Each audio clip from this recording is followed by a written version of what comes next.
Hello, அஸ்ஸலாமு அலைக்கும். எல்லோரும் எப்படி இருக்கீங்க? நான் ஹெச்ஆர் சமையல். இப்போ சூப்பரான ஒரு மீன் குழம்பு சின்ன வெங்காயம் போட்டு எப்படி செய்யுதுன்னு பார்க்கலாமா? எண்ணெய் ஊற்றி கடாயில் வெந்தயம் 2 போட்டாச்சு.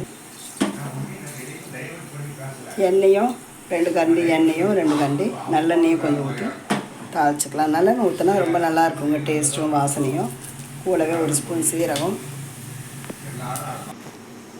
எண்ணெய் காஞ்சி வெங்காயம் வெந்தயம் எல்லாம் போட்டு சீரகம் 1 ஸ்பூன் போட்டு தாளிச்சாச்சு. கூட கருவேப்பிலை, பச்சை கருவேப்பிலை 1 ஸ்பூன் போட்டாச்சு.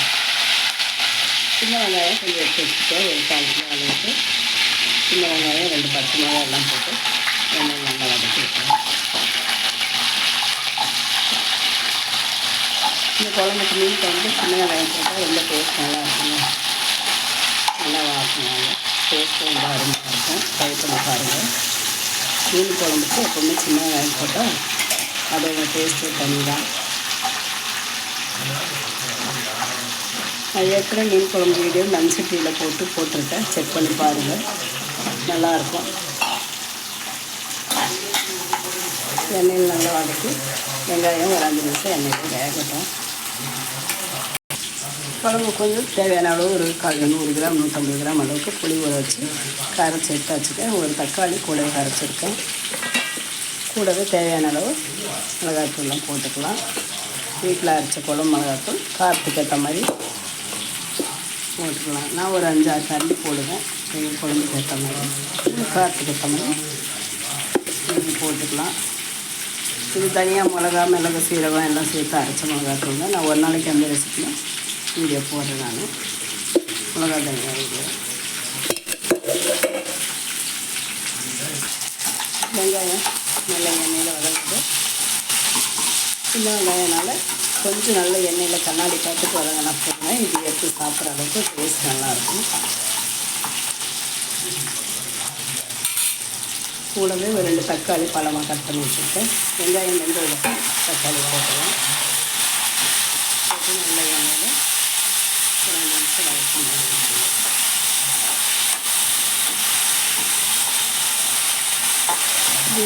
என் ஸ்டைல் குழம்புங்க மீன் குழம்பு எல்லாருக்கும் ரொம்ப பிடிக்கும். எங்கள் வீட்டில் நான் வைக்கிற மீன் குழம்பு எங்கள் வீட்டில் எல்லாருக்கும் ரொம்ப பிடிக்கும். நீங்களும் ட்ரை பண்ணி பாருங்கள். ட்ரை பண்ணி பார்த்துட்டு எப்படி இருக்குன்னு சொல்லுங்கள். டேஸ்ட் ரொம்ப நல்லாயிருக்கும். சின்ன வெங்காயம் போட்டு செய்யும்போது நல்லா டேஸ்ட்டும் வாசனையும் ரொம்ப அருமையாக இருக்கும். ஒரு 5 நிமிஷம் மூடி போட்டு விட்டுடலாம். குழம்பு நல்லா மிளகாத்தூள்லாம் போட்டு கூட்டியாச்சு. கூடவே ப்ளைன் மிளகாத்தூள் கலருக்காகவும் காரத்துக்காகவும் 1 ஸ்பூன் ப்ளைன் மிளகாத்தூள் போட்டிருக்கேன். போட்டு குழம்பு நல்லா இப்படி கரைச்சி வச்சுக்கலாம். ஓகே, வதங்கி வச்சுங்க. எண்ணெயில் கூடவே இஞ்சி பூண்டு பேஸ்ட்டு கொஞ்சமாக போட்டுக்கலாம். நிறைய தேவையில்லை இருக்குது, வாசனைக்காக அந்த பேஸ்ட்டுக்காக ஒரே 1 ஸ்பூன் இஞ்சி பூண்டு பேஸ்ட்டு போட்டு நல்லா எண்ணெயில் நல்லா வதக்கி வைப்பாங்க.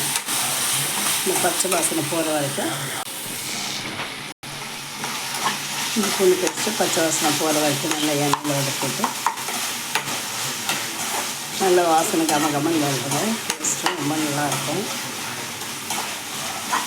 நல்ல எண்ணெயில் வெங்காயம் தக்காளியோட வதக்கி விட்டுட்டு நம்ம உப்பு காரம் போட்டு கூட்டி வச்சுட்டு இந்த குழம்பையும் நல்லா ஊற்றணும்.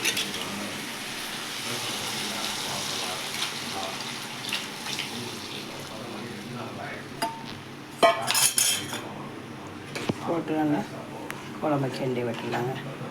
மீன் குழம்பு ஆல்மோஸ்ட் பாதிக்கு மேலே ரெடி ஆகிடுச்சு. குழம்பு நல்லா கொதிக்கட்டுங்க. நம்ம மீனை கழுவிடலாம். இப்போ கூடவே 1 ஸ்பூன் பெப்பர் கூட போட்டுக்கணும்.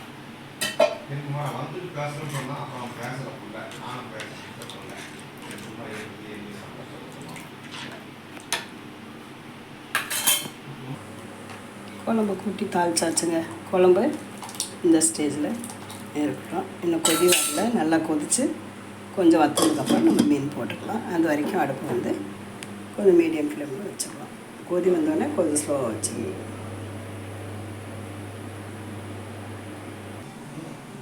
குழம்பு நல்லா கொதித்து திக்காய் வந்துருச்சுங்க. இந்த மாதிரி நல்லா திக்காய் வந்து ஆல்மோஸ்ட் நம்ம க்ளீன் பண்ணி வச்சுருக்க மீனை போட்டுக்கலாம். நான் தலைவாலும் குழம்புக்கு போட்டு பெரிய துண்டெல்லாம் வந்து வறுக்கிறதுக்காக எடுத்து வச்சுருக்கேன். குழம்புல சேர்த்துடலாம். சங்கரா மீனும் கூட சீலா மீன். சீலா மீன் ரொம்ப நல்லாயிருக்கும், குழம்புக்கு அருமையாக இருக்குங்க, டேஸ்ட்டும் நல்லாயிருக்கும்.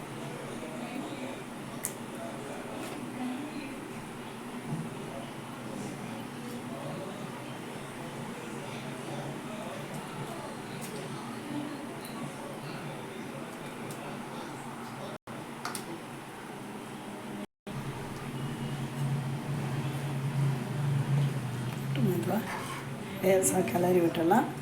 குழம்புல மீன் போட்டு சும்மா லைட்டாக லேசான கொதி வந்தோடனே ஆஃப் பண்ணிடணும். ரொம்ப போட்டு கொதிக்கக்கூடாது, ஃபுல்லாக வைக்கக்கூடாது அடுப்பு. ஒரு 5 நிமிஷம் கொதிக்கட்டும். மீன் குழம்பு ரெடி ஆகிடுச்சுங்க, அவ்வளோதான்.